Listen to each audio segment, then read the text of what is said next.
কিভাবে বিরিয়ানির বক্স হয় আজকে আপনাদেরকে জানিয়ে দেব, এমনকি কিভাবে ডাই কাটিং হয় এটাও আপনাদেরকে আজকে জানাবো। এই যে দেখতে পারতেছেন আপনারা ডাই কাটিং মেশিন, এটা আপনারা যে বিরিয়ানি খান ওই বিরিয়ানির বক্সগুলো কিভাবে তৈরি হয় আজকের এই ভিডিওর মাধ্যমে আপনাদেরকে জানিয়ে দেব। ভিডিওতে একটা লাইক দিয়ে অবশ্যই চ্যানেলটিকে সাবস্ক্রাইব করে দেবেন। আপনারা ভিডিওটি পুরোটা দেখবেন, তাহলেই বুঝতে পারবেন কিভাবে বিরিয়ানির বক্সগুলা তৈরি হয়। আজকে এই ভিডিওটা দেখার পরে আপনারা ডাই কাটিং সম্পর্কে ধারণা নিতে পারবেন। ডাই কাটিং কী জিনিস সেটাও জানতে পারবেন, এই মেশিন দিয়ে কী কাজ করা হয় এটাও জানতে পারবেন। আপনারা দেখতেছেন TN ডাই ওয়াইটি, তো অবশ্যই চ্যানেলটিকে সাবস্ক্রাইব করার রিকোয়েস্ট থাকবে আপনাদের কাছে, অবশ্যই চ্যানেলটিকে সাবস্ক্রাইব করে দেবেন।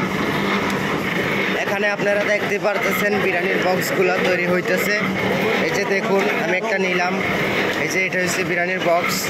এটা এখানে আপনাদেরকে যদি দেখাই, এখানে এটা কিরিস হয়। এই যে দেখতেছেন দাগগুলা, চারদিক দিয়ে 4টা দাগ বসে, তারপর এখানে ছুরি দিয়ে কাটা হয়। এগুলা 4টা ছুরি আছে, 4টা ছুরি দিয়ে এখানে কাটা হয়। আর এখানে দেখতে পারতেছেন আপনারা মেশিনের ভিতরে ডাইস বসানো আছে, এখানে ছুরি দিয়ে ডাইসগুলা বসানো আছে, আপনারা দেখতেই পারতেছেন। এই ডাই কাটিং মেশিন বিভিন্ন জেলায় আছে, চট্টগ্রাম, ঢাকা, এমনকি কুমিল্লাও আছে। আমি কুমিল্লার থেকে আপনাদেরকে দেখাইতেছি ডাই কাটিং মেশিন।